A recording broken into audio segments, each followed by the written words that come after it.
அனுமன் வழிபாட்டின் மறைக்கப்பட்ட உண்மைகள். உங்களுக்கு ஹனுமான் பிடிக்கும்னா இந்த வீடியோக்கே ஒரு லைக் பண்ணுங்க. மேலும் இப்படி ஆன்மீக தகவல்களை தெரிந்து கொள்ள நம்ம சேனலை இப்பவே சப்ஸ்கிரைப் பண்ணுங்க. அனுமன் ஒரு சிரஞ்சீவி, இறப்பில்லாதவர். சோகஸ்மைலி.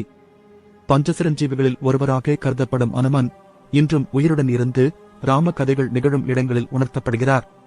அனுமனை வழிபட சிறந்த நாட்கள் செவ்வாய் மற்றும் சனிக்கிழமைகளே பிரபலமாக இருந்தாலும் அமாவாசை நாளில் அனுமனை வழிபடுவது தீய சக்திகளை நீக்கும் என்பது நம்பிக்கை. எல்லோரும் அனுமன் அருளை பெற முடியாது. தூய்மை, பணிவு மற்றும் கட்டுப்பாட்டுடன் வழிபட வேண்டும். பிரம்மச்சாரிகள் மற்றும் ராம பக்தர்கள் அனுமன் அருளை அதிகம் பெறுவார்கள். நவகிரகங்களையும் அனுமன் கட்டுப்படுத்துகிறார்.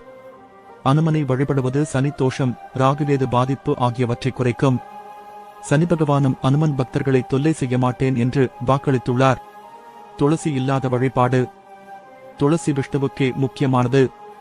அனுமனுக்கு பதிலாக வெற்றிலை, சிந்தூரம், மல்லிகை எண்ணெய் முதலியவை பயன்படுத்தப்படுகின்றன. சிந்தூரம் மாயை. ஒரு நாள் அனுமன் ராமர் நீண்ட நாட்கள் வாழ வேண்டும் என்பதற்காக முழு உடலிலும் சிந்தூரம் பூசியதாக கூறப்படுகிறது. இதனால் சிந்தூரம் அணிவதால் சக்தி, பாதுகாப்பு கிடைக்கும் என நம்பப்படுகிறது. மறைந்த அனுமன் கோவில்கள். சில அனுமன் சிலைகள் ஸ்வயம்பு, தானாகவே உருவானவை என்றும் காட்டுகள் மற்றும் குகைகளில் மறைந்துள்ளன என்றும் நம்பப்படுகிறது. ஐமுக அனுமன், பஞ்சமுகி. சோகஸ்மைலி. அனுமன், நரசிம்மர், கருடன், வராக மற்றும் ஹேக்ரீவர் ஆகிய 5 முகங்களுடன் கூடிய இந்த ரூபம் தீய சக்திகளிலிருந்து விலக்கி பாதுகாப்பை தரும். ஜெய் ஸ்ரீராம். ஜெய ஹனுமான்.